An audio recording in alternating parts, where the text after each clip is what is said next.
CBSE के छात्रों को राहत मिली है। दरअसल 20 घंटे बाद सीबीएसई का पोर्टल खुल गया है। कल हजारों छात्र प्रयास कर रहे थे लेकिन पोर्टल नहीं खुला था। आज से री इवैल्यूएशन की प्रक्रिया की शुरुआत हो गई है। सीबीएसई ने एक्स पर पोस्ट कर इस बात की जानकारी दी है।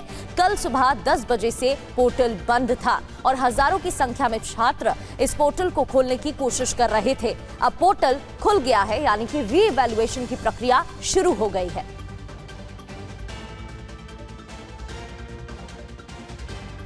और देखिए 20 घंटे बाद खुला सीबीएसई का पोर्टल। कल सुबह 10 बजे से बंद था ये पोर्टल। री इवैल्यूएशन प्रक्रिया शुरू नहीं हो पाई। छात्र दिन भर लॉगिन की कोशिश करते रहे। गड़बड़ी के कारण पोर्टल एक्सेस नहीं हुआ। छात्रों में डेडलाइन को लेकर चिंता और नाराजगी भी बढ़ी। करीब 20 घंटे बाद पोर्टल फिर से एक्टिव हुआ है। आज से री इवैल्यूएशन प्रक्रिया शुरू होगी। वहीं ओएसएम पर सवाल उठ रहे हैं। ओएसएम पर उठ रहे सवालों पर शिक्षा मंत्रालय सख्त है। पूरे मामले की शिक्षा मंत्रालय ने जांच शुरू की है। ओएसएम का ठेका पाने वाली कंपनी का रिकॉर्ड इकट्ठा किया गया है। फायदे के लिए टेंडर की कुछ शर्तों में बदलाव का आरोप भी है। तो ओएसएम प्रणाली को लेकर दरअसल सवाल उठ रहे थे और इसी को लेकर शिक्षा मंत्रालय की तरफ से जांच की शुरुआत की गई है।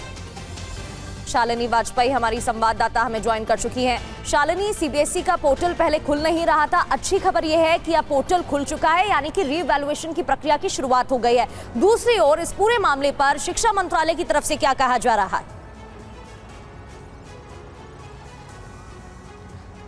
बिल्कुल बताऊं, सबसे पहले तो पोर्टल के लिए जो है वो छात्र कल से इंतज़ार कर रहे थे। कल सुबह से लगातार पोर्टल खोलने की कोशिश कर रहे थे लेकिन पोर्टल नहीं खुल पा रहा था।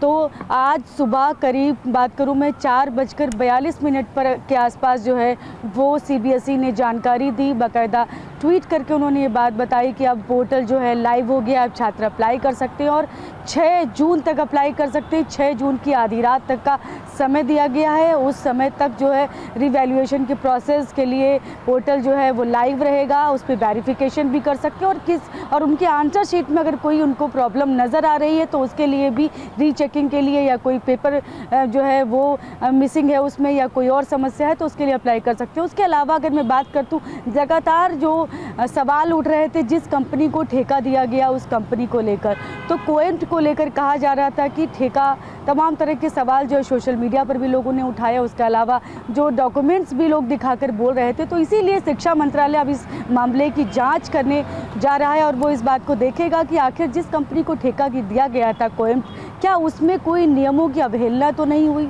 ठेका जिस कंपनी को दिया गया उस कंपनी वो उसकी हिस्ट्री क्या है, उसकी वजह क्या है, तमाम चीज़ों की जांच करेगा। और जो गड़बड़ियाँ, जो तकनीकी गड़बड़ियाँ जो दिख रही हो इस सब में, क्या उसके पीछे ठेका को देने में ही कोई चूक हुई थी या कोई और वजह थी, ये तमाम चीज़ों की जांच जो है शिक्षा मंत्रालय करेगा। बस यह है कि छात्रों के लिए जांच आगे बढ़ेगी तो कई सारी चीजें सामने आएंगी। लेकिन फिलहाल जो बड़ी खबर है वो यही कि अब जो है साइट फंक्शनल है। अब लॉगिन कर सकते हैं छात्र और री इवैल्यूएशन के लिए अप्लाई कर सकते हैं। बहुत बहुत शुक्रिया चालनी आपका।